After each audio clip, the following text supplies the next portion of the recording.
aí galera, tudo bem? Vamos para mais um exercício e dessa vez é da PUC. O enunciado diz assim: um recipiente isolado contém uma massa de gelo de 5 kg, a temperatura de 0 graus Celsius. Por dentro desse recipiente passa uma serpentina pelo qual circula o líquido que se quer esfriar. Suponha que o líquido entre na serpentina a 28 graus e saia a 8 graus, o calor específico do líquido vale 1, o calor latente de fusão do gelo vale 80 calorias por grama e o calor específico da água vale 1. Calcule, item A.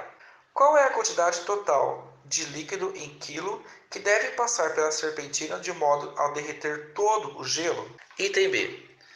Quanto de calor em quilocaloria a água formada pelo gelo derretido ainda pode retirar do líquido que passa pela serpentina até que sua temperatura de saída se iguale à temperatura de 28 graus Celsius? Portanto, o tema desse exercício é mudança de fase.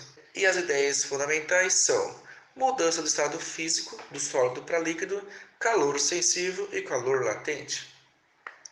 No item A, ele pede para calcular qual é a quantidade de líquido que deve passar pela serpentina para derreter o gelo.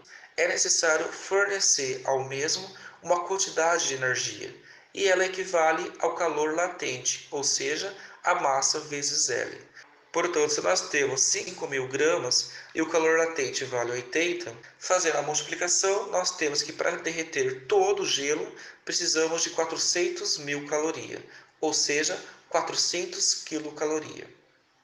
Mas ele pede para determinar a massa do líquido que deve passar pela serpentina que oferece esses 4.000 calorias.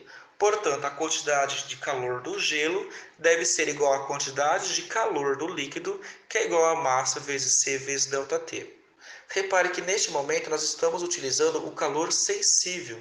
Isso porque o líquido ele não vai solidificar, isto é, ele mantém a mesma fase, diferente do primeiro cálculo, onde nós utilizamos o calor latente, uma vez que há uma transição de fase do sólido, que é o gelo, para o líquido, que é a água. Substituindo os valores, temos que o calor do líquido, que é igual ao calor do gelo, que nós calculamos anteriormente, equivale a 400.000, vezes a massa que nós queremos descobrir, o calor específico, que vale 1, vezes a variação da temperatura. Assim, temos que 400.000 equivale a m vezes 1 vezes 20, e isolando o valor de m, podemos concluir que a massa equivale a 20.000 gramas, ou 20 quilos. No item B, ele pergunta qual é a quantidade de calor para aquecer a água que foi formada pelo gelo derretido até 28 graus.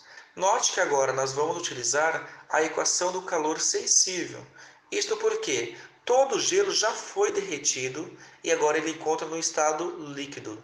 E a temperatura de 28 graus Celsius também corresponde ao estado líquido, portanto não há variação de fase. Então o calor que nós devemos utilizar é o calor sensível, aonde a massa é a massa do gelo derretido, que agora é água, que equivale a 5.000 gramas, o calor específico da água, vezes a variação da temperatura. A temperatura final vale 28 e a temperatura inicial vale 0. Fazendo a operação matemática, nós podemos concluir que a quantidade de calor necessário para elevar a temperatura da água de 0 até 28 equivale a 140.000 calorias, ou colocando no múltiplo de 1.000, equivale a 140 quilocalorias. E assim nós terminamos mais um exercício. Eu espero você no próximo vídeo. E se você gostou do nosso vídeo, você já sabe, se inscreva em nosso canal. Fui!